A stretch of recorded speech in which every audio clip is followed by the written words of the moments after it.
शन्नो मित्रः शन्वरुणः शन्नो भवत्यर्यमा शन्नो इंद्रो बृहस्पतिः शन्नो विष्णुरुक्रमः नमो ब्रह्मणे नमस्ते वायो त्वमेव प्रत्यक्षं ब्रह्मासि त्वामेव प्रत्यक्षं ब्रह्म वदिष्यामि ऋतं वदिष्यामि सत्यं वदिष्यामि तन्माम् अवतु तद्वक्तारम् अवतु अवतु माम् अवतु वक्तारम् ॐ शान्तिः शान्तिः शान्तिः ॐ सहनावतु सहनो भुनक्तु सह वीर्यं करवावहि तेजस्विनावधीतमस्तु मा विद्विषावहि ॐ शान्ति शान्ति शान्ति ॐ यज्ञसन्दशामिषभो विश्वरूपः छन्दोभ्यो अद्य मृतात् सम्बभूव समीन्द्रो मेधया स्पृणोतु अमृतस्य जीवधारणो भूयासं शरीरं मे विचर्षणं जीवा मे मधुमत्तमा करणाभ्यां भूरि विष्णुं ब्रह्मणकोशसि मेधया विहत सुतं मे गोपाल ॐ शान्ति शान्ति शान्ति ॐ अहं वृक्षस्यरेरिव कीर्तिकृष्टं गिरेरिव ऊर्ध्वपवित्रो भजनीवो स्वमृतम् अस्मि द्रविणं सवर्चसम सुमेधाय मृतोक्षितः इति शङ्को वेदानुवचनम् ॐ शान्ति शान्ति शान्ति पूर्णमदः पूर्णमिदं पूर्णात् पूर्णमुदच्यते पूर्णस्य पूर्णमादाय पूर्णमेवावशिष्यते ॐ शान्ति शान्ति शान्ति ॐ आगायन्तु ममङ्गानि वाक्यप्राणचक्षु श्रोत्रमतो बलमिन्द्रियाणि च सर्वाणि सर्वं ब्रह्मोपनिषदं माहं ब्रह्म निराकुर्या मा ब्रह्म निराकरोत् निराकरणं मस्त निराकरणं मे अस्तु तदात्मनि निरते च उपनिषत्सु धर्मा ते मयि सन्तु ॐ शान्ति शान्ति शान्ति ॐ वाङ् मे मनसि प्रतिष्ठिता मनो मे वाचि प्रतिष्ठितम् आविराविर्मयेधि वेदस्य मा आडिस्ता सुतं मे मा प्रहासीरनेनाधीतेन होरात्रान् सन्ध्यां ऋतं वदिष्यामि सत्यं वदिष्यामि तन्माम् अवतु तद्वक्तारमवतु अवतु माम् अवतु वक्तारम्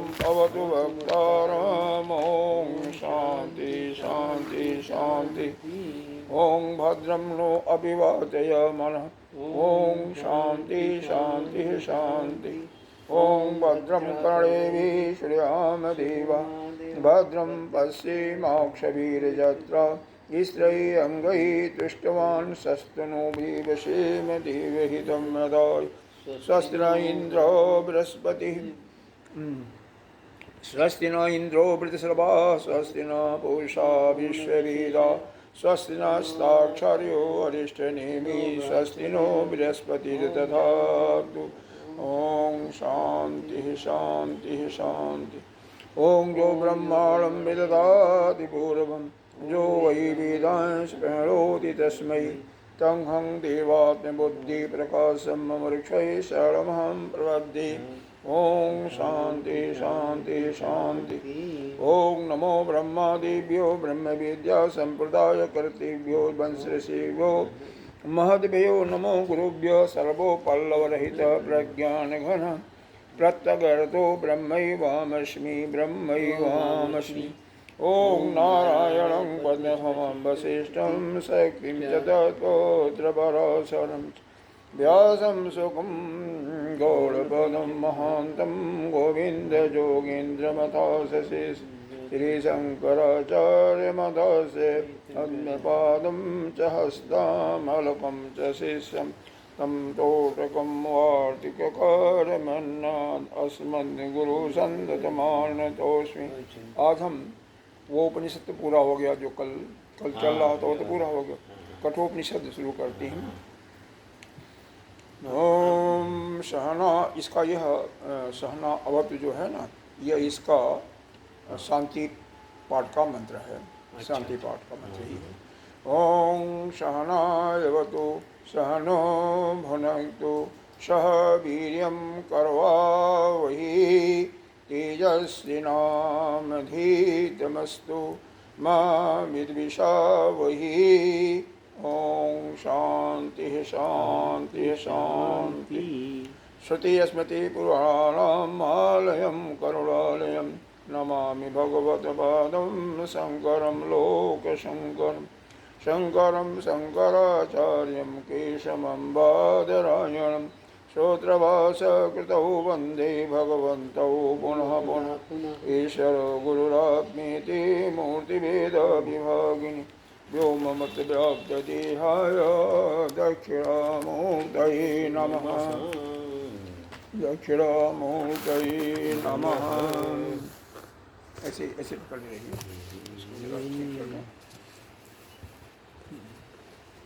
पहले हमें करना चाहिए था।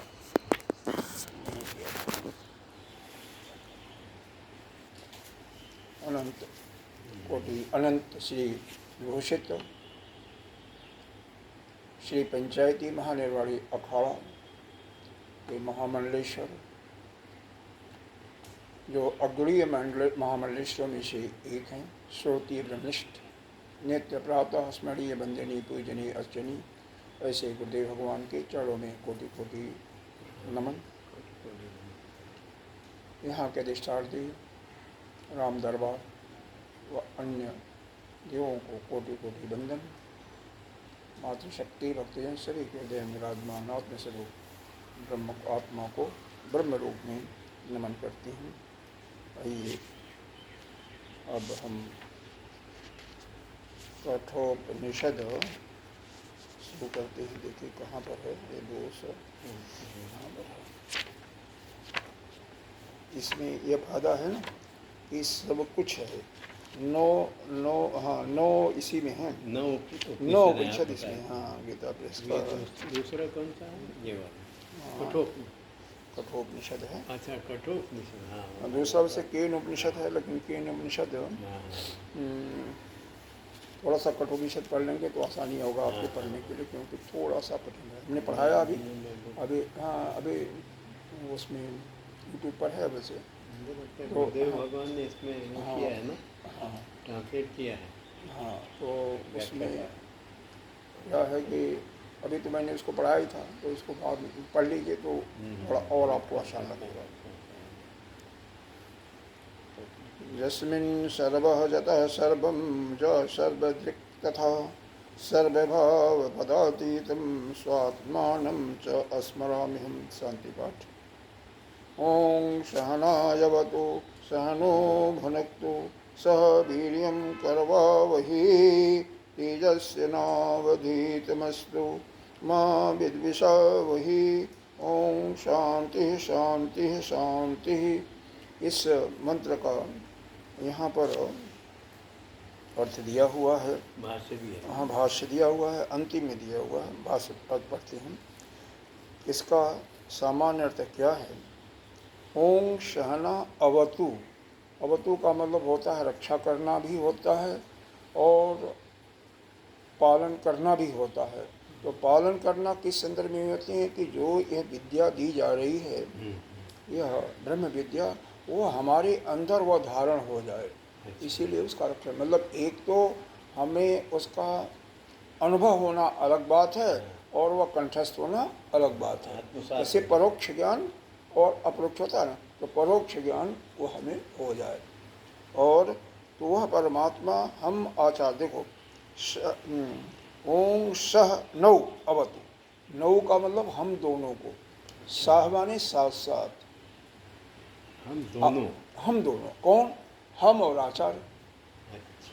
प्रार्थना की जा रही है, ये प्रार्थना के रूप में की जा रही है कि कौन किससे प्रार्थना की रहे हैं, कर रहे हैं? जो इस उपनिषद के ज्ञान के प्रकाशित करने वाले ब्रह्म हैं।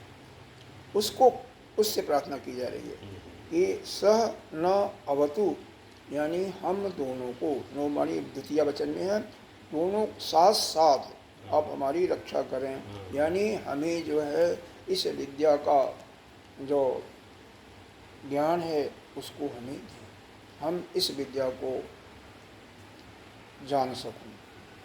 सह नौ भुनक्तु, फिर भुनक्तु आया, भुनक्तु का मतलब पालन करना होता है, हाँ पालन करना होता, तो हम दोनों जो है इसका पालन करने का मतलब है वहाँ पर भोजन करने का नहीं है। स नौ भुनक्तु मतलब उस विद्या को हम अपने अंदर अनुभव कर सकें, आत्मसात कर सकें, हम उसको अनुभव कर सकें। पहले में यह है कि वह विद्या हमारे अंदर प्रकाशित हो जाए, हम उसको धारण कर सकें, हमें वह कंठस्थ हो जाए, और फिर यह विद्या जो है हमें अनुभव में भी आ जाए। सह नौ भुनक्तु, बल्कि हम दोनों को सह वीर्यम करवा वही, और वो हम दोनों को शक्तिशाली भी बनाए, शक्तिशाली बनाए। हाँ तेजस शक्तिशाली बनाने का मतलब यह शरीर नहीं, आत्मबल हमारा बढ़े, आत्मविश्वास। हाँ तेजस्वी नावधीत मस्तु, और हम दोनों तेजस्वी भी हों। माँ विदिशा वही, हम एक दूसरे से द्वेष न करें, त्रिविध और तीनों तापों की शांति हो। तीनों तापों का मतलब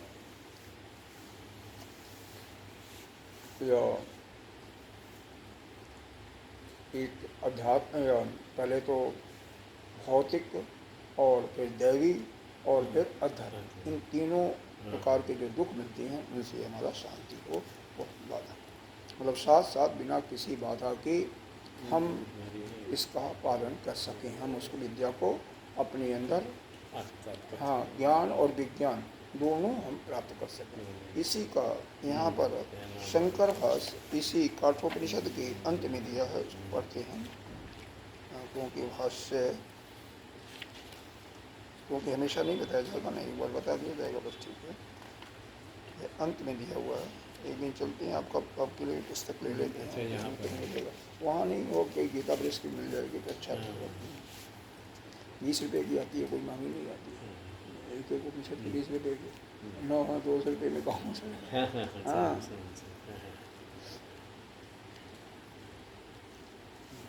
अब देखिए, यह इस शांति मंत्र का जरूरत क्यों पड़ा उसके लिए बताते हैं। शिष्य आचार्यो प्रमाद कृत्य अन्यायीन विद्या ग्रहण प्रतिपादन निमित्त दोष प्रशमन अर्थेयम शांति उच्यते। शिष्य आचार्यों, शिष्य और आचार्य की प्रमादकृत अन्याय से, प्रमादकृत अन्याय, इसमें अन्याय क्या हो सकता है, इस पर थोड़ा सा विचार करने वाली बात है। अन्याय क्या हो सकता है? शिष्य और आचार्य के प्रमादकृत अन्याय से विद्या का ग्रहण, इसमें दो हो सकते, कई हो सकते हैं कारण। एक तो कोई आए और कहे कि महाराज हमें आज ही ज्ञान दे दो, और नहीं दोगे तो आपको पीटूंगा, डंडा लेकर के आओ पीटने की, आपका अच्छा नहीं होगा। अच्छा, तो एक वो हो सकता है, तो अन्यायपूर्वक वो कर रहा है। दूसरा यह भी हो सकता है कि शिष्य वो कोई कहे कि नहीं हम इतना पैसा दे रहे हैं, ढेर सारा पैसा दे रहे हैं, पैसे के लालच में आप कर दो।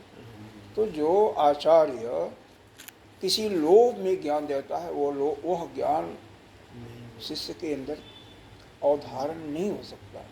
न तो इसमें लोभ चाहिए किसी चीज़ का, और न ही तो कोई भय, मतलब सब कुछ रहित होना चाहिए। हाँ, केवल उसी से यह ज्ञान का अवधारण होता है जब आचार्य जो है करुणा करके, कृपा करके अपने शिष्य को इसका ज्ञान देता है। और शिष्य जो है, जो सुनने वाला है, शिष्यत्व ग्रहण करके अपने अंदर सारी जो उसने जानता है उसको सबको निकाल करके, ये नहीं कि मैं तो ये सब जानता हूँ, अगर यह करके आएगा तो भी वह अन्ना हो जाएगा, तो भी इसको कुछ नहीं निकालता। सब कुछ जो सुन करके, कल ही तो अभी सुना था, सुन करके या जो सुनने योग्य है उसको भर रखा, उसको सबको निकाल करके, और शुरुआत से सुन लिया। हाँ, और केवल ज्ञान प्राप्त के ही निमित्त से शांतपूर्वक बैठ करके उस विद्या का, हाँ, विद्या का ग्रहण करता है। तो यह विद्या जो होती है, इस प्रकार से गुरु और शिष्य आपस में यह इस विद्या को गुरु करुणा करता है और शिष्य बड़े ही शांति भाव से एकाग्र मन को करके, यह नहीं कि मन यहाँ पर शरीर बैठा हुआ और मन कहीं जा रहा बॉम्बे, और अरे बाप कहीं जा रहा है, लखनऊ जा रहा है, यूएसए जा रहा है, लंदन जा रहा है, तो ऐसा नहीं।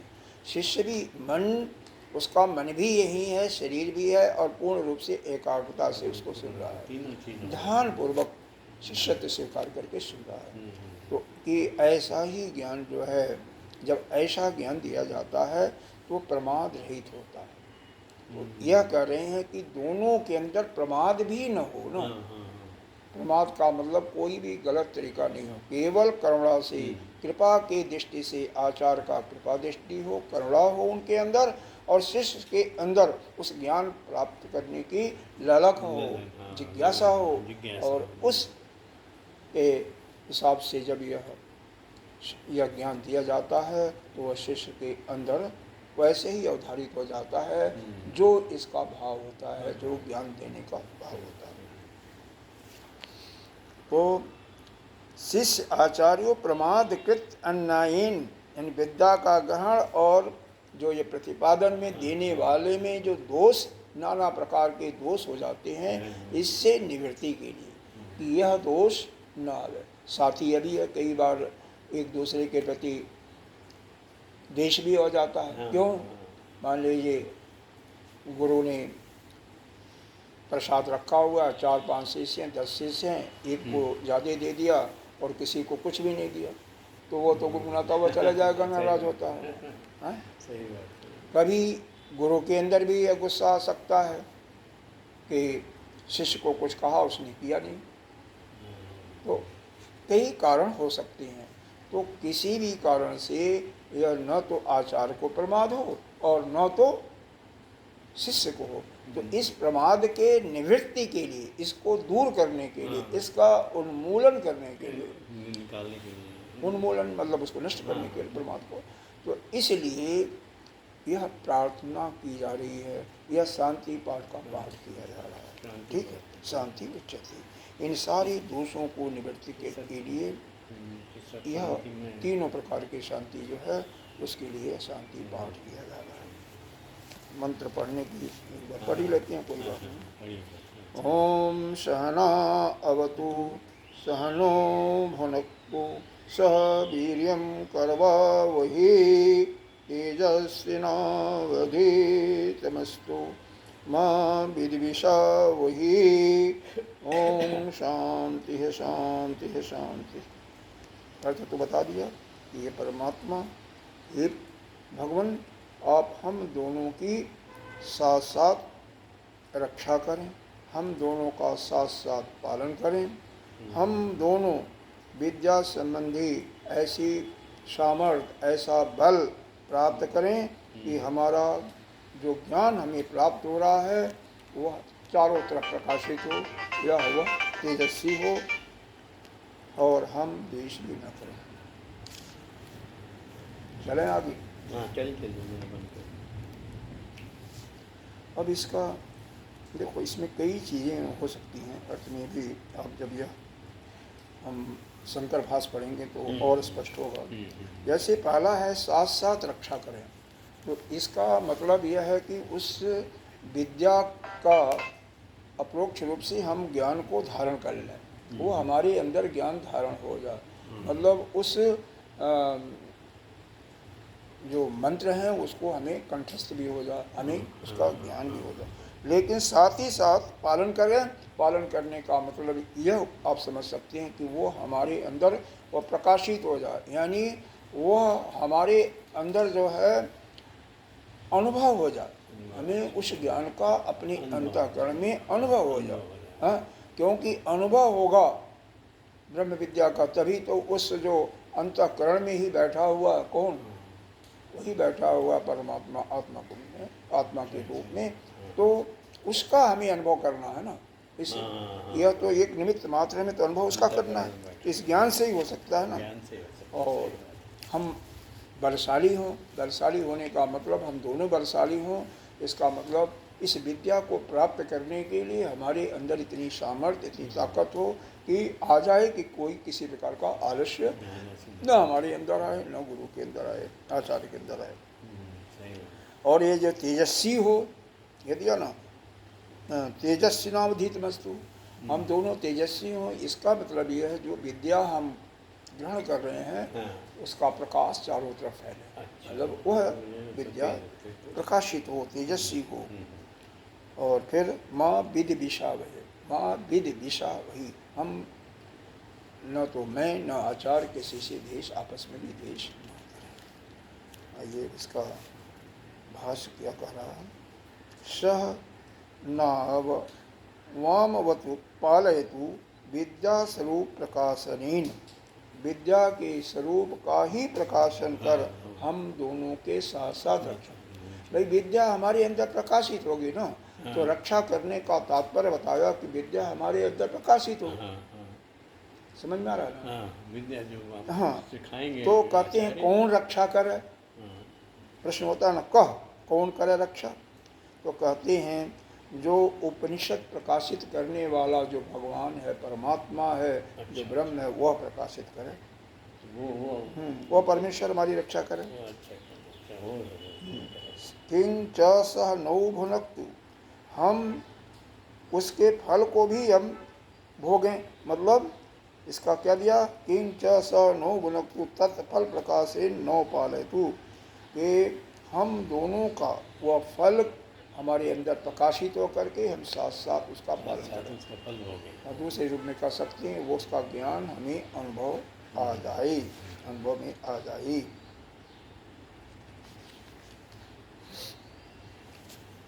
सह वैवाम विद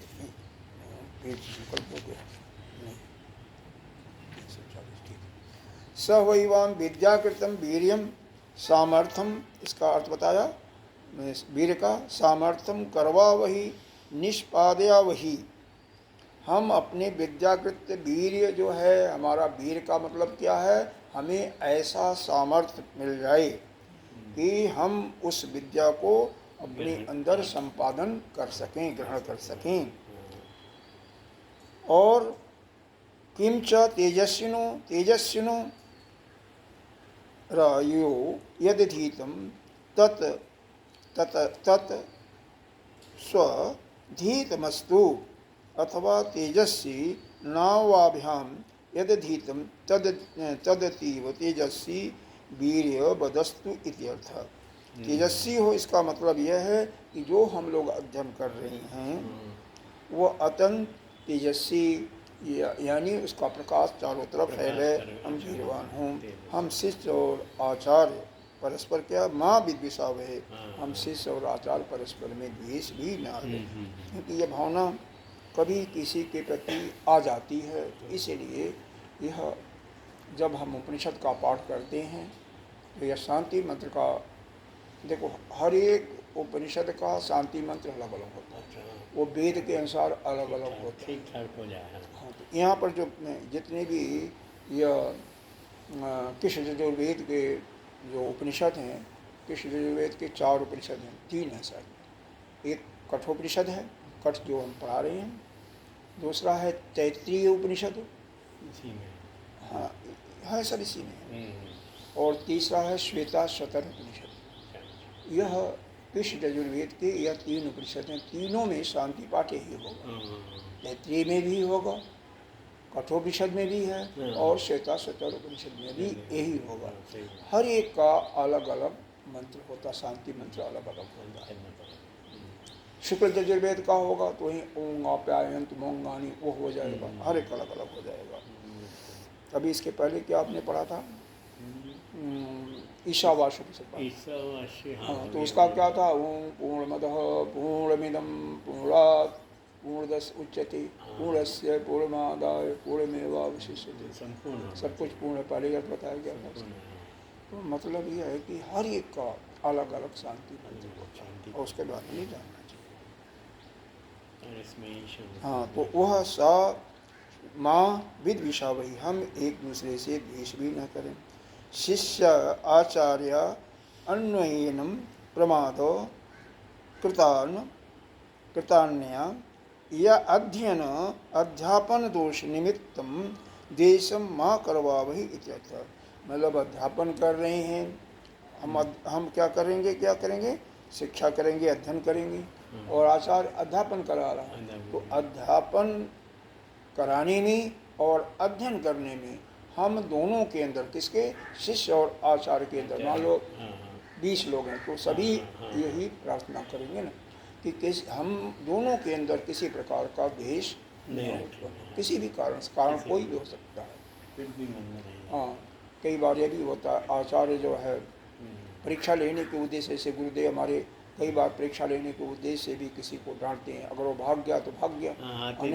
हाँ, उनका यह लक्ष्य नहीं होता, वो उद्देश्य प्रयोजन नहीं होता कि भाग जाए, लेकिन वो देखते हैं कि इसके अंदर कितनी क्षमता है सहन करने की क्षमता होगी तभी तो। शांति शांति त्रिवचनम सर्वदोष उपशमनार्थम इति इति इति ध्वनि ओम, मतलब संपूर्ण दोषों की शांति के लिए यह 3 बार ओम की शांति किया जा रहा है। कौन कौन 3 दोष होते हैं? आधिदैविक, आधिभौतिक और आध्यात्मिक। इन तीनों प्रकार के शांति के लिए, दोषों से जो शांति होती है उसके लिए यह शांति मंत्र है। आधिभौतिक क्या है? अभी मान लीजिए हम इसका एक टाइम निश्चित हो, उस टाइम पर पढ़ाएंगे और बीच में ऐसा तूफान आ गया कि हम नहीं आ सके, या कोई और, हाँ, और कोई किसी व्यक्ति ने रोक लिया किसी काम से कि यह काम हमारा बहुत अर्जेंट है, इसको कर लो, और कभी दैवी प्रकोप हो गया, हाँ, आधिदैविक, कभी मन ही हमारा खराब हो गया तो आध्यात्मिक। हाँ, तो इस प्रकार से आधिभौतिक का मतलब सांसारिक, जो संसार में दिखाई दे रहा जगत में जो हालांकि भाषी सत्ता है, लेकिन उनमें से किसी प्राणी के द्वारा वह बाधा पहुंचा। और आधिदैविक जो देवता हैं उनके माध्यम से कोई बाधा न पहुंचे। आध्यात्मिक अपना अंदर का जो मन है वही किसी प्रकार से मतलब पीड़ित न हो, उसके अंदर ही कोई ऐसी भावना आ जाती है, अरे क्या है, ये तो कर लेंगे, आज छोड़ो, आज तो आराम करते हैं। तो यह इसी प्रकार के बाधा हमें न इस भौतिक जगत में हो, भौतिक जगत में जो प्राणी है, चाहे जीव है, जंतु है, मनुष्य है, उसके द्वारा न हो, न तो किसी देवता के द्वारा कोई बाधा पहुँचे, और न तो हमारा मन ही किसी भी हालत में खराब नहीं लगे। तो इन तीनों प्रकार के दोषों से निवृत्त होने के लिए ये 3 बार शांति मंत्र बोला जाता है। और तो क्या हो गया, इसका होलिस्टिक रूप में अगर आप अर्थ लेंगे बात यहीं पर समाप्त हो जाता है। पहले तो बात ये देखें यह क्यों शुरू किया गया। यह शिष्य और आचार्य के अंतर्गत आपस में कोई प्रमाद दोष न आ जाए, प्रमाद के कारण से कोई अध्ययन और अध्यापन में दोष न आए, उसके निवृत्ति के लिए यह शांति पाठ किया जा रहा है। तो शांति पाठ में पहला है ओम, सहन अवतु। सहन अवतु का मतलब हम सह माने हम, साथ साथ, नौ माने दोनों, हम दोनों कौन हैं? शिष्य और आचार्य, दोनों के साथ साथ रक्षा करें।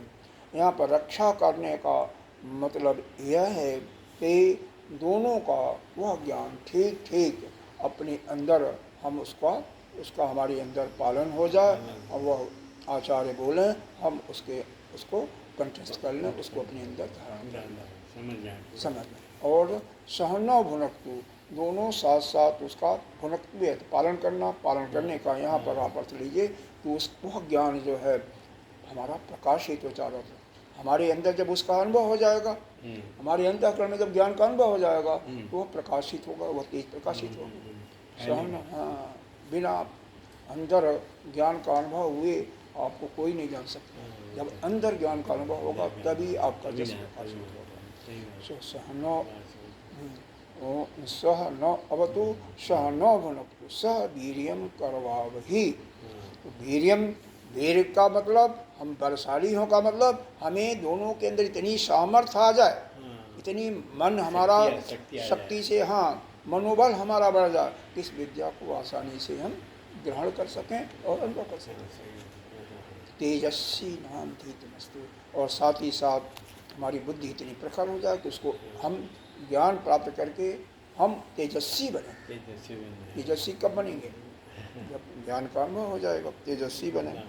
और फिर माँ विद्विषावही, और साथ ही परस्पर हम दोनों एक दूसरे के विरोधी भी मत बने, एक दूसरे से द्वेष भी न करें। किसी भी परिस्थिति में हम दोनों का आपस में विद्या के अध्ययन के लिए वैसे भी प्रेम बढ़ना ही चाहिए, दिन पर दिन बढ़े। और ज़्यादातर यही होता है कि जब कोई किसी के अंदर कोई कामना आ जाती है न, तभी यह विद्या फलीभूत नहीं होती। चाहे आचार्य के अंदर कोई कामना हो, और चाहे शिष्य के अंदर ही इसके अलावा कोई कामना हो गई कि नहीं, इसको हम सीखना ही है, चाहे गुरुदेव करें ना, हम जबरदस्ती सीखेंगे। तो दोनों के अंदर, गुरु के अंदर भी किसी प्रकार की कामना नहीं, यह कामना रहित होती है विद्या। मतलब कोई इच्छा नहीं करनी। नहीं, देखो पहले देखो गुरुकुल होते थे ना, गुरुकुल होते थे, उसमें गुरुकुल में कोई वहाँ पर फीस थोड़ी होते थे, बालक जाते थे पढ़ने के लिए, ब्रह्मचारी, कोई फीस थोड़ी देते थे। और गुरुदेव के पास, आचार्य के पास जो कुछ होता था, भोजन भी देते थे, रहने का जगह तो जो भी झोपड़ी झोपड़ी है वो होता था। भोजन नहीं कुछ तो कंदमूल फल मिलता था। और कई ऐसे गुरुकुल होते थे राजाओं का, बाद में वो उनका आश्रय हो जाता था, वो सब प्रबंध करते थे। और नहीं तो पहले वे कंदमूल फल लड़के ही करते थे, या कुछ इधर से भिक्षा मांग करके, भिक्षा मांग के लाते थे।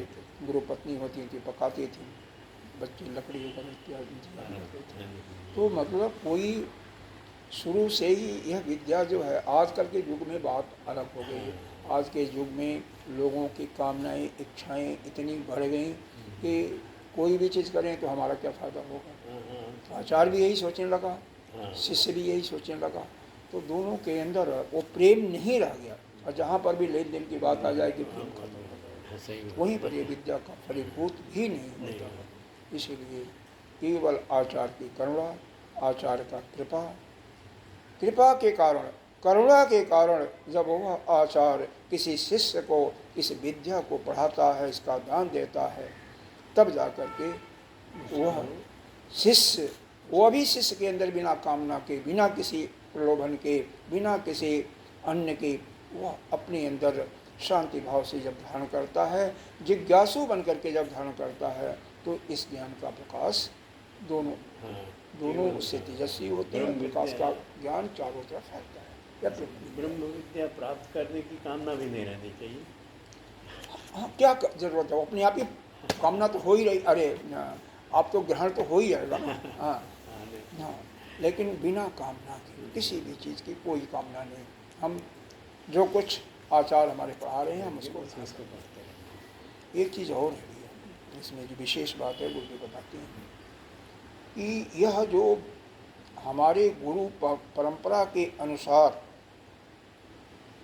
गुरु ने किसी शिष्य को पढ़ाया, तो फिर वह शिष्य अपने गुरु से शिक्षा ग्रहण करके जब आचार परंपरा के अनुसार, कुल परंपरा के अनुसार जब विद्या का दान देता है, वही उसको ग्रहण करता है। दूसरा चीज़ यह भी होता है, इसका एक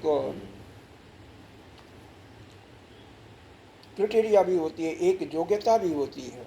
क्या आचार्य जो पढ़ा रहा वो उसके योग्य है या नहीं। उसके लिए जैसे महाभारत में एक कथा आती है कि धृतराष्ट्र ने जब सब कुछ हो जाता तो कहते हैं कि मुझे ब्रह्म विद्या दो विदुर से कहते हैं। विदुर कहते हैं कि हमें ब्रह्म विद्या का ज्ञान तो है, लेकिन हम उसके योग्य नहीं हैं। पात्रता नहीं, क्योंकि वो हम दासी के पुत्र हैं, पात्रता हमारी नहीं है, हमारी एलिजिबिलिटी नहीं है।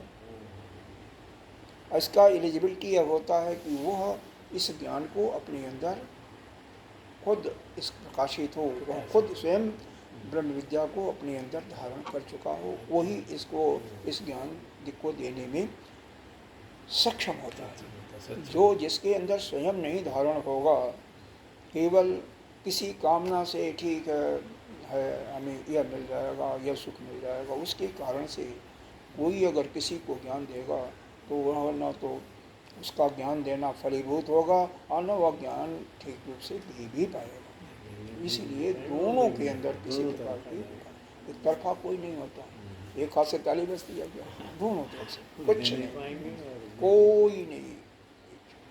हाँ, इच्छा यही है कि हम मुक्त हो जाए। गुरु भी के अंदर यही हो कि हमारा शिष्य बड़ा हो करके यह ज्ञान को प्राप्त कर लेगा, इस ज्ञान को बांटेगा, फिर औरों को देगा, जिससे जन कल्याण होगा, बस केवल जन कल्याण होगा। यह इसका प्रार्थना की यह प्रार्थना किया गया है ना, कि ऐसा नहीं है कि मतलब इसको जो है इसमें कई प्रकार से प्रमाद आते हैं। तो प्रमाद का आपको बता दिया था, एक तो लालच ही लेकर के आता प्रमाद, भय दिखा करके भी गुरु को कई होते हैं, जैसे विशेष करके यह कुछ कम पढ़े लिखे लोग, अरे भाई ठीक है परा विद्या का ज्ञान नहीं, लेकिन अपरा विद्या का भी जिसको ज्ञान नहीं होगा वो कैसे काम चलेगा। अब अपरा विद्या में जिसको संस्कृत का ज्ञान नहीं होगा, परा विद्या कैसे पढ़ सकता, वो तो परा विद्या भी करने के लिए अपरा विद्या भी चाहिए ना। अब अपरा विद्या जो मान लो पढ़ाई नहीं होगा, बहुत कम पढ़ा होगा, वो इस ज्ञान को कैसे पाएगा। या तो गुरुदेव की विशेष कृपा होगी तभी, नहीं तो नहीं। और वो भी जब वो गुरुदेव की इतनी सेवा करता हो, शायद उनकी कृपा हो जाए कोई है, नहीं तो वो भी नहीं होता। तो कुछ तो होना चाहिए ना। अब मान लीजिए आपने तो एकेडमिक क्वालिफिकेशन में अच्छा पढ़े हैं, लिखे हैं, ज्ञान है, उसके बावजूद ये परेशानी पड़ेगी नहीं पड़ेगी, कई जगह समझने में दिक्कत होती है नहीं होती है। एक ही शब्द का एक ही उपनिषद में अलग अलग जगहों पर अलग अलग अर्थ होगा, शंकाएं तो वहीं पर होती हैं। जैसे आत्मा शब्द का ही प्रयोग कई जगह क्या होगा कि वह शुद्ध आत्मा के लिए बात हो रही है, कई जगह जीवात्मा के लिए, कई जगह शरीर के लिए बात हो जाती है। तो यह मैं आपको बता रहा था कि यह एलिजिबिलिटी क्राइटेरिया की पात्रता की बात चल रही थी। तो विदुर जी ने सनत कुमार का आवाहन करते हैं उस धृतराष्ट्र के आदेश कहिए या उसके प्रार्थना कहिए, और फिर आते हैं सनत कुमार जी और इस ब्रह्म ज्ञान को देते हैं। और वह ब्रह्म ज्ञान महाभारत में एक सनक सुजाति नामक यह ग्रंथ उसको अलग कर लिया गया, तो सनक सुजाति के नाम से प्रसिद्ध है। तो उसके अंदर वो ब्रह्म विद्या का प्रकाशन कई जगह जगह ऐसा वर्णन है कि मतलब हर, वैसे संसार में भी देखें, अब बच्चे का एडमिशन ही कहीं कराना है तो ये मिनिमम क्वालिफिकेशन एक पात्रता तो होनी चाहिए। अब वो पात्रता नहीं है तो कैसे हो जाएगा, तो पढ़ा नहीं पाएंगे और समझ नहीं पाएंगे, कुछ नहीं हो पाएगा। तो पात्रता तो होना जरूरी है। लखनऊ एक मेडिकल कॉलेज का एक यही वो क्या नाम है, केजी वो है क्रिश्चियन गवर्नमेंट क्या है कॉलेज है ना, पीजीआई के टक्कर का ही है वैसे, उतना टक्कर नहीं है, केजीएमसी क्या बोलता है। तो वहाँ पर एक विद्यार्थी 18 साल 17 साल मेडिकल के फाइनल ईयर में रह गया, पास ही ना हो। जो मन नहीं पड़ेगा कैसे पास होगा। 18वें साल में फिर बैठक बैठी, क्योंकि जो पास नहीं होगा वो तो वही रहेगा। तो एक कमरा कम से कम छका रखा है। हाँ? हाँ, अच्छा। तो उसको यह हुआ कि इसको डिग्री दे दो, इससे जान छुड़ाओ। बाद में कमेटी ने डिसाइड किया ठीक है इसको पास करता हाँ इसको ये मेडिकल की डिग्री MBBS की डिग्री दी गई। देने। ऐसे भी होते हैं। हाँ? सही तो अब वह ज्ञान जो वह प्राप्त किया वह बालक क्या 18 साल एक क्लास में रहा तो बुढ़ा तो हो ही गया होगा। हाँ? आज ही जवानी तो उसकी खत्म हो गई, 40 साल से ऊपर हो गया होगा। हाँ? 40 साल से ऊपर हो गया भाई। 18 वर्ष की अवस्था तक बहुत तेज होता तो इंटरमीडिएट करता है। अब वो तो देख रहे हैं विद्या में बिल्कुल वैसे ही था। तो कम से कम 20-22 साल में इंटर किया होगा। बाद में 4 साल का यह कोर्स होता है तो वो 3 साल पहले ही निकला होगा, उसमें पता नहीं कितने साल में निकला होगा। अब फिर 18 साल तो 40 तो हो ही गया उसका कम से कम। तो क्या करेगा वह जीवन में, क्या करेगा? क्योंकि अब वास्तव में जब उसका ज्ञान उसको स्वयं नहीं होगा तो दूसरे को क्या कर पाएगा? वो कुछ नहीं दे सकता। किसका दबा देगा? वो कुछ नहीं देगा। सही बात है। तो इसी प्रकार से इस विद्या का ज्ञान जब आचार्य को स्वतः अपने अंदर अनुभव नहीं होगा तो वो दूसरे को नहीं दे सकता है। ये इसकी पहली प्रक्रिया योग्यता है उनके अंदर। और दूसरा वो किसी चीज़ का उसके अंदर आचार्य के अंदर कामना भी नहीं, किसी चीज़ की कोई कामना नहीं, किसी प्रकार की कुंचित लेश मात्र लेकर कामना होती तो यह फलीभूत विद्या नहीं हो पाती। जिसको भी देगा उसको फलीभूत नहीं। और वैसे ही शिष्य के अंदर भी बिना किसी कामना के, बिना किसी भय दिखाए, लालच दिए वो विद्या को प्राप्त करे, तब जाकर के यह विद्या सामंजस्य होना। हाँ, दोनों के अंदर ऐसा अलग अलग भाव हो, उसके अंदर अपना उसके अंदर अपना, तो यह विद्या फलीभूत होती है। अब यहाँ पर अब हम इस उपनिषद को क्यों इसको कठोपनिषद कहते हैं इसके बारे में पहले तो हमारे ये 4 वेद हैं। चारों वेदों के मिला करके कुल 1 लाख मंत्र हैं। यही अगर हम पुराण पढ़ते हैं तो वहाँ पर श्लोक कहा जाता है। अब वेद में क्या होता है? मंत्र कहते हैं, ऋचा कहते हैं। 1 लाख ऋचाओं में या 1 लाख मंत्रों में से 80,000 मंत्र तो बताया भी है कि केवल वह कर्म कांड के हैं। अच्छा, कर्म कांड के। किसी भाई आपको यह चाहिए, अमुक कामना है तो इस देवता को प्रसन्न करो। किससे प्रसन्न करोगे? इस अमुक मंत्र से जप करवाओ। इस प्रकार से जप करवाओ तो फिर आपको वह कामना पूरी होगी, चाहे श्लोक की हो चाहे परलोक की हो। बाकी बचे 16,000 मंत्र, अरे 20,000।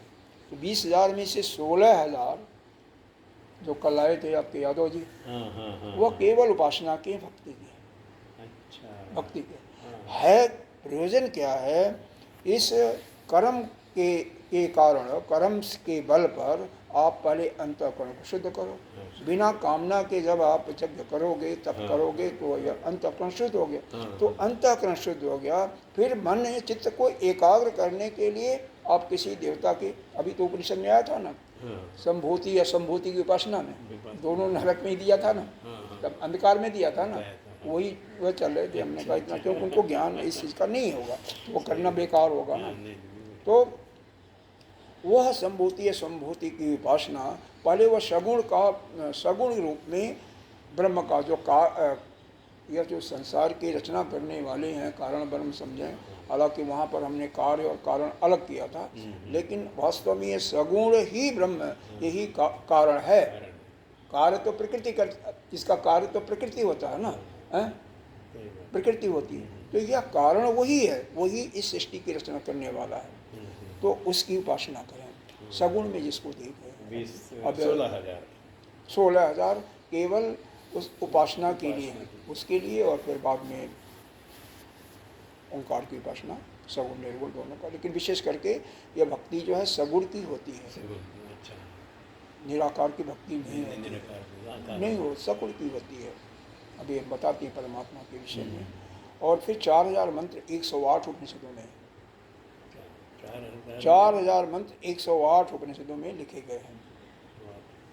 और उसमें से यह 11 उपनिषद श्रेष्ठ हैं जिस पर हमारे आदि गुरु शंकराचार्य जी ने भाष्य किया है। उनका नाम बता देते हैं। तो हमारे 4 वेद हो गए। पहला हो गया ऋग्वेद। ऋग्वेद के अंदर एक ही उपनिषद है जिसका नाम है ऐतरेय उपनिषद, ऐतरेय उपनिषद। और इसका चारों वेदों के अलग अलग महावाक्य हैं।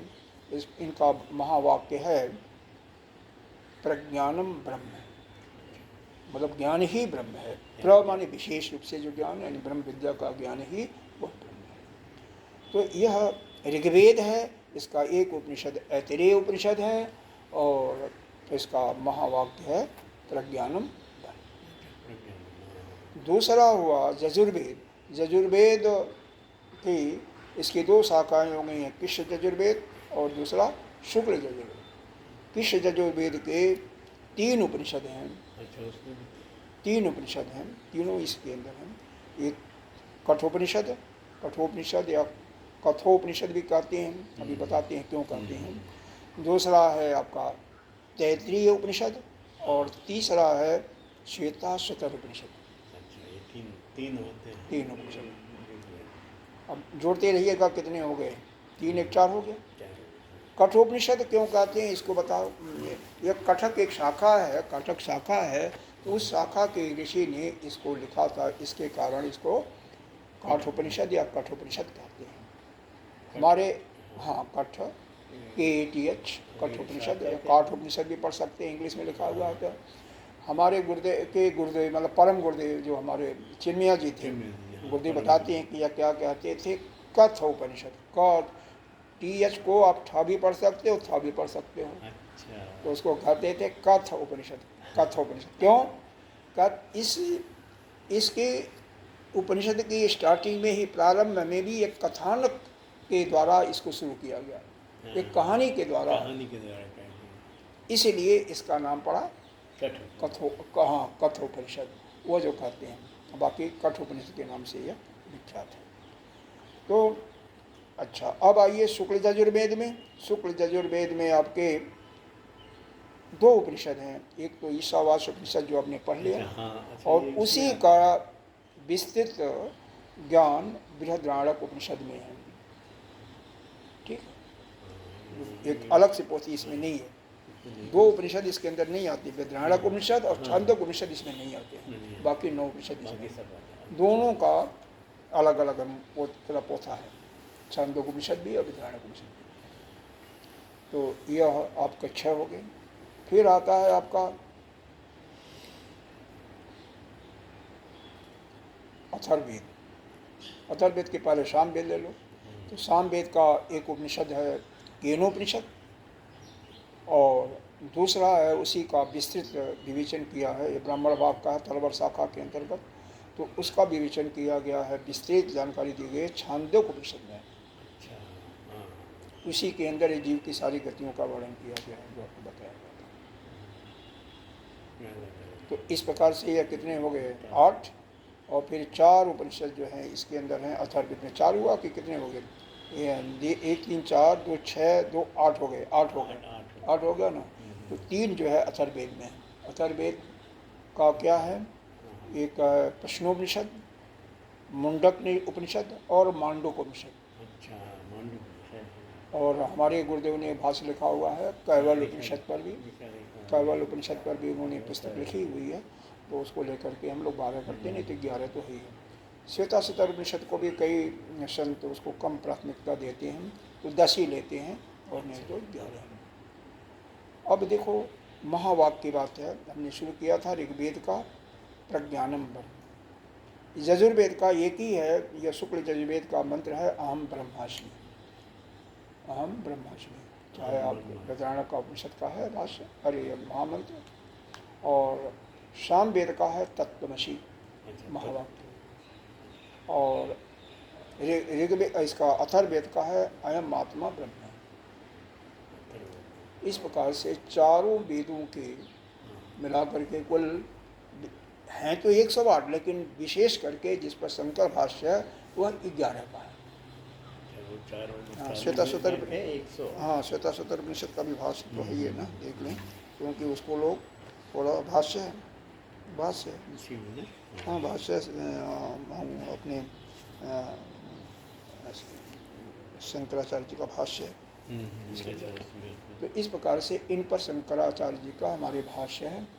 और जगत गुरु भी इसीलिए कहा गया कि इसका उपनिषद का पूरा प्रचार प्रसार इन्होंने किया, सनातन धर्म का प्रचार किया, क्योंकि सनातन धर्म उस समय लुप्त हो गया था तो उसको जगाया इन्होंने। तो यह हमारी कुल 4 वेद, 4 वेदों के 4 महावाक्य, प्रज्ञानम ब्रह्म, अहम ब्रह्मास्मि, तत्त्वमसि, अयम आत्मा ब्रह्म, ये 4 हो गए क्रमशः।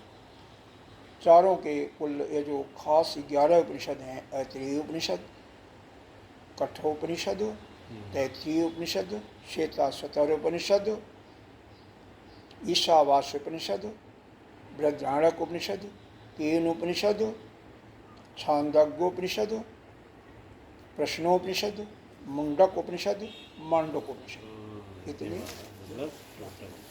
अब इसके बाद अब यह हो गया। अब परमात्मा के बारे में मैं सोचता हूँ मैडम रहें तब फिर बताऊँ, लेकिन थोड़ा सा बताया तो है सब, फिर भी बता देते हैं, शाम को फिर बताएंगे, क्योंकि कोई शंका नहीं होनी चाहिए। वह ब्रह्म जो है उसका 2 स्वरूप है, बताया भी होगा। एक तो स्वरूप वह है जो कि निर्गुण निराकार है, निर्गुण निराकार, वो हमारे अंदर भी वही है, निर्गुण निराकार, जो कि कुछ नहीं करता, न वह कुछ करता है, न कुछ खाता है, न पीता है, न किसी चीज़ का कारण भी है। वह न तो संसार के जगत की उत्पत्ति का कारण है, और न तो किसी को कुछ देने वाला है, दंड इत्यादि कुछ नहीं देता, किसी को कोई मतलब नहीं, न कोई किसी से लेना न कोई देना, बस अपना साक्षी भाव से सभी संपूर्ण सृष्टि में व्याप्त है और सभी प्राणियों के अंदर रहते हुए साक्षी भाव से वो देखता है, कुछ नहीं करता। दूसरा उसी का स्वरूप है, और हमारे शरीर के अंदर भी वही है, अपने अंदर भी देखना चाहे तो भी निर्गुण निराकार वही आत्मा के रूप में नित्य शुद्ध। दूसरा जो है वह सगुण निराकार है, जो कि उपासना हमें उसी से प्रारंभ करनी चाहिए, सगुण निराकार। दूसरा भी निराकार है, सगुण है लेकिन निराकार है, अभी तीसरा भी बताएंगे। और हमारे अंदर वही जीव है, जीवात्मा है, जो कि उसी आत्मा का प्रतिबिंब है, जो कि शरीर, इस शरीर से अपना तादम्य बना लेता है, इस कारण से वो कर्ता भोक्ता हो जाता है, इसी कारण से उसके अंदर जीव भाव हो गया। तीसरा जो है वही ब्रह्म है, एक तो निर्गुण निराकार हो गया, दूसरा सगुण निराकार, जिसको आप देखते हो ब्रह्मा विश्व महेश इत्यादि रूप में जो सृष्टि की रचना करती है, ठीक है। तीसरा जो है आपका जीव को लेंगे, पहले परमात्मा को ले लीजिए। वही परमात्मा जब इस संसार में आपत्ति पड़ती है, कैसे किस पर आपत्ति, कहते हैं संतों का, ब्राह्मणों का, उनके क्लेश को, उनको दुख को मिटाने के लिए, धर्म का उद्धार करने के लिए और दुष्टों का संहार करने के लिए। गीता जी में आया 2 मंत्र, यदा यदा हि धर्मस्य ग्लानिर्भवति भवति भारत, है ना। जब जब धर्म पर प्रहार होता है, संतों पर होता है, ब्राह्मणों पर होता है, ये ब्राह्मणों पर क्यों इसको इंज लिया, तो कहते हैं जो कोई पुण्यात्मा होता है वह किसी से कोई बैर नहीं किया, किसी का कोई चोरी नहीं किया, किसी से कपट नहीं किया, और मुक्ति नहीं हो पाती उसकी, वही जो है यह ब्राह्मण क्षत्रिय वैश्य क्रमशः होता है। और बाकी जितनी भी जोनियाँ हैं सब वह पापियों की होती हैं, उसी में शूद्र भी आते हैं, शूद्र का नाम नहीं दिया हुआ कहीं, नहीं हो पाती तो इसी 3 उसमें बस वह उसी में आता है, हालांकि उसका नाम कहीं नहीं दिया हुआ है, नहीं उसमें भी नहीं दिया। छांदोग्योपनिषद में मैंने देखा था, आज ही पढ़ रहा था, तो उसमें शूद्र का नाम कहीं दिया नहीं है, बल्कि कुत्ता, बिल्ली, शेर, सांप इत्यादि का नाम दिया, जो पापी होते हैं उनका होता है। यह समझ सकते हैं क्रमशः यह जातियाँ श्रेष्ठ मानी गई हैं, तो इसका मतलब जो ज़्यादा ही श्रेष्ठ कर्म किया होगा उसको ब्राह्मण, तो उसके अंदर उससे कम क्षत्रिय, उसके अंदर उसी में जो शूरवीर होगा, और जो परिश्रम करने वाला होगा उसको वैश्य, और जो उससे नीचे होगा वो शूद्र का होगा क्रमशः, क्योंकि केवल सेवा करने वाला के अनुसार, हाँ, जैसे जो काम करता है उसके अनुसार दे दिया गया। तो इस प्रकार से यह इन जातियों का, यह निम्न जातियों का, निम्न जातियाँ तो बिल्कुल सुअर होते हैं, ये जितने भी कीटाणु होते हैं, मच्छर माछी डेली पैदा होते हैं, डेली मरते हैं, इनके हिसाब से आप अमर हो। क्यों? ये तो इनकी आयु कितनी होती है? 10 दिन। हाँ, कुत्ते की आयु 15 साल 12 साल होती है। सही है। हाँ, ये भी तो कहेगा कि आदमी तो अमर है। अपेक्षाकृत होता है। अमृत का ज्ञान अपेक्षाकृत होता है। हमारे हिसाब से देवता भी अमर है ना, क्योंकि देवताओं का अमर लाखों वर्ष होता है। अरे ब्रह्मा का ही एक दिन आपका 1000 शास्त्र युग के बराबर होता है। अच्छा। 360 दिनों का 1 साल, और फिर 100 साल की उम्र, तो जोड़ लो कितना अरबों खरबों वर्ष होगा। तो हमारे हिसाब से अमर, लेकिन अमर कोई नहीं है। सही है। अमर कोई नहीं है। तो अपने को भी समझो कि मैं यह शरीर हमारा मरने जीने वाला है। इसके अंदर जो जीवात्मा है, यह इसकी कभी मृत्यु नहीं होती, केवल ये शरीर बदलता है, न पैदा होता है, केवल शरीर बदलता है। लेकिन शरीर बदल करके कहाँ जाएगा? अच्छे जोनी में जाए, इसके लिए हमें अच्छे कर्म ही करने चाहिए। किसी का चोरी झूठ नहीं बोलना, किसी के साथ विचार नहीं करना, किसी को सताना नहीं, यह सब हमारे अंदर गुण जब होते हैं और साथ में उपासना भी हमारी होती है, तो यह ज्ञान होता है। और जो ज्ञान मार्ग पर चल गया तो वो तो उसका तो कभी अवनति होती नहीं। ये ना भगवान का जो अनन्य भक्त होता है, जैसे मीरा जी थी, प्रभुपाद जी जो आए थे वो इस्कॉन के प्रवर्तक, तो ये लोग ऐसे थे कि हमेशा सोते जागते उसी का चिंतन था, परमात्मा का है। तो ऐसे लोगों का तो क्या पूछना। भगवत आकार वृत्ति बन जाती है, या आप ज्ञान के बल पर ब्रह्माकार वृत्ति बन जाए तो सारे पापों का क्षय हो जाता है। तो उनकी बात तो अलग, उनकी तो मुक्ति नहीं है। अरे भगवान ने स्वतः देखी, राजा दशरथ को शोक और दुख हुआ कि नहीं हुआ? मोह शोक हुआ। जब रामचंद्र जी वनवास जाते हैं, राम लक्ष्मण सीता, तो शोक हुआ। इसका मतलब ज्ञानी नहीं थे। पुनः जन्म हुआ, और जब दूसरे जन्म में भगवान आते हैं कृष्ण के रूप में, वही वासुदेव और देवकी बनते हैं। तो भगवान ने उनको ज्ञान देते हैं। किसको? नारद जी को बुला करके उनको ज्ञान प्राप्त करा दिया। और नारद जी के द्वारा, हाँ, 11वें स्कंद में भागवत में वर्णन है ना, 11वें स्कंद में वर्णन। भागवत कोई ठीक तरह से पढ़े या लोगों को ध्यान दे, उसमें है क्लियर कट। भगवान खुद यह संकल्प करते हैं कि हमारे पिता और माँ, यह तो फिर वही अगर ज्ञान नहीं प्राप्त करेंगे फिर जन्म मरण के चक्कर में ही रहेंगे, जैसे पहले थे अभी भी रहेंगे। इनका शोक मोह को दूर करने के लिए भगवान स्वयं बुलाते हैं, आह्वान करते हैं अपने आप। हर बार नारद आते थे तो भगवान के पास जाते थे, अब की बार जब भगवान का संकल्प होता, इनको बुलाने की जरूरत नहीं पड़ती है। भगवान की बात को स्वयं वो सुन जाते हैं और आते हैं, सीधे बसते देवकी के बारे में पहुँचते हैं, और वहाँ पर उनको वो उनकी पूजा अर्चना करते हैं और उनसे प्रश्न पूछते हैं और मुक्ति का ज्ञान देते हैं। और क्या, इसी अभी कलयुग में कुछ साल पहले यहाँ पर रामकृष्ण परमहंस हुए थे बंगाल में, कलकत्ते में। माँ काली के इतने उपासक थे, इतने उपासक थे कि माँ काली से वो बात करते थे। लेकिन माँ काली ने अपने अंदर यह संकल्प लिया कि हमारा यह भक्त हमारा इतना सेवा करता है, इसको ज्ञान अगर नहीं प्राप्त हुआ तो फिर ये जन्म मरण के चक्कर में पड़ा रहेगा।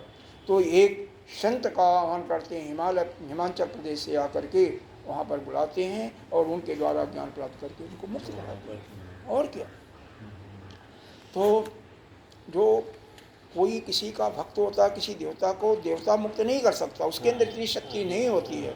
हाँ, उसके अंदर करुणा आई तो किसी संत को बुला करके, किसी सिद्ध पुरुष को बुला करके, सिद्ध पुरुष नहीं कहिए बल्कि किसी ज्ञानी संत को बुला करके उनको ज्ञान प्रदान करके मुक्ति देता है। स्वयं नहीं कर सकता। यही तो बात मैं कल करने वाला था इनसे ना। ठीक है, यह करना अच्छा है, जो कर्म करें अच्छा है। वेदांतियों का किसी ज्ञान से कोई विरोध नहीं है, कोई कुछ भी करे, वो अभी तो एक कल्याण की बातें ही कर रहे हैं। लेकिन अपना कल्याण कब होगा तो यह सोचना चाहिए। हमारा कल्याण भक्ति ठीक है, हमारा अंतःकरण भी शुद्ध हो गया, भक्ति हमने किया, 10 साल किया, 8 साल किया, 12 साल किया, हमारी चित्त की एकाग्रता शुद्धि भी हो गई। अब हमें ज्ञान प्राप्त करके अपने को जन्म मरण के बंधन से मुक्त होना, यह हमारा यह कर्तव्य बनता है। और नहीं, यह नहीं कि बच्चे के बजे की क्लास में यहाँ के टीचर बहुत हैं, यहाँ का कमरा एसी है, पंखा है, सब कुछ बहुत सुंदर लग रहा है, और उसी में पढ़ा रहे, आगे कैसे बढ़ेगा वो? नहीं बढ़ सकता ना। हमेशा संसार के कर्मों को भी एक समय छोड़ना पड़ता। गीता जी ऐसी कहती हैं, सही बात। कर्म करना है लेकिन एक समय तो उस कर्म को भी छोड़ना पड़ेगा। जब आप नहीं तो फिर ज्ञान को कैसे अवधारण करोगे। हाँ, लोग के लिए, लोगों को रास्ता दिखाने के लिए आप करते रहो, लोक संग्रह के लिए, वो बात अलग है, लेकिन इसमें कोई आपकी कामना नहीं होती, कामना और आसक्ति में कुछ नहीं होती। चलिए अब यहीं पर इसको समाप्त करते हैं, समय ज़्यादा हो गया। और कोई इसमें शंका हो तो बताओ, पहले शंका का समाधान कर लें। कोई ये जो आपने अभी तक बताया, इतने यजुर्वेद हैं, मतलब इतने वेद हैं, इतने उपनिषद हैं, ये कहीं एक जगह लिखे हुए हैं? अब यही अब आ जाएगा तो हो जाएगा। लिखे भी हैं, लिखे भी हैं। ये मतलब सारांश में एक हाँ लिखा हुआ, शायद मुंडक उपनिषद में कहीं है, किसी उपनिषद में ही है। आपको तो पूरा याद है। हाँ, मुंडक उपनिषद में ही है शायद, कहीं है। करूँगा बिल्कुल बिल्कुल, आपको लिखा हुआ दिखा देंगे और उसको करेंगे आप। बिल्कुल बिल्कुल, इसी में है, कहीं लिखने की जरूरत नहीं, हालडी है। वैसे भी इसमें आ ही जाएगा। और कोई कल का हुआ देखा था? हाँ, और ये जो मतलब उपनिषद जो हैं, ये जो आप साथ मतलब पढ़ रहे हैं हम लोग, तो ये कठोपनिषद जो है ये अभी तो शुरू नहीं किया। हाँ। आचार्य और शिष्य के बारे में। हाँ, और कोई भी उपनिषद प्रार्थना यही है, बाकी आगे की चीज़ें बता दें। बाकी इसमें प्रार्थना किए हैं, मंगलाचरण हुआ है, हमारे जगत स्वामी आचार्य का जो मंत्र होगा वो है। जमराज की भी प्रशंसा किए हैं, उनकी भी प्रार्थना किए हैं, नचिकेता की भी प्रार्थना किए हैं, क्योंकि नचिकेता जो है शिष्य है और जमराज जो है इसके आचार्य हैं, गुरु। यह आरुणि के पुत्र थे। और एक जगह उद्दालक भी नाम आता है, वो कई नाम है, एक ही ऋषि के कई नाम से पुकारा जाता है। तो उद्दालक कहिए, आरुणि कहिए, तो उनके ये पुत्र थे नचिकेता। नचिकेता को वो घटना एक घटती है, बताएंगे कल, कि उस घटना के फलस्वरूप ये जाते हैं जमलोक में और वहाँ पर ज्ञान प्राप्त करते हैं जमराज से, क्योंकि जमराज सूर्य के पुत्र थे और महान ज्ञानी थे। तभी जाकर के उनको तपस्या बहुत किया था, तभी जाकर के उनको यह सभी को दंड देने का वो बनाया ना, वैसे कैसे बनाते एक कथा बाद में। ये जो कठोपनिषद है वो कहानी, हाँ कहानी से शुरू होती है। मतलब इनके पिताजी यज्ञ कर रहे थे, उसमें गायों को दान दे रहे थे ब्राह्मणों को, लेकिन उनके अंदर कुछ मोह की प्रवृत्ति आ गई, लालच आ गया। जो ऐसी गायें थी बूढ़ी बूढ़ी बिना दूध देने वाली, उन गायों को, या जो कि दोबारा वह फिर दूध देने के काबिल नहीं थे, उन गायों को तो वह दे रहे थे। और जो अच्छी अच्छी गायें थीं उनको अपने ब्रह्मचारियों से करके अपने बेटे के लिए अलग करा दिया था। तो बेटा ने यही सोचा कि हमारे कारण पिताजी की, तो उसने शास्त्र पढ़ा था कि ऐसे गायों का दान देना से न दान देना अच्छा है, ऐसे अगर दान देंगे जो कि गाय दूध देने वाली नहीं है, केवल एक उनके लिए बोझ ही बनेगा जिसके यहाँ जाएगा, तो उससे अच्छा तो यह है कि न दिया जाए। तो मैं अपने को ही क्यों नहीं हटा लूँ, मैं अपने हटा लूँगा तो पिताजी का लालच जो है, मोह है, वो खत्म हो जाएगा। तो इसलिए कहता पिताजी हमें किसको दे रहे हो, 3 बार कहता है। तो उन्होंने कहा कि आपको जम देवता को दे रहे हैं। फिर वो वहाँ से कहानी है, बताएंगे आराम से। हाँ तो यह हर एक का अलग अलग। ओम पूर्णमिदः पूर्णमिदं पूर्णात् पूर्णमुदच्यते पूर्णस्य पूर्णमादाय पूर्णमेवावशिष्यते।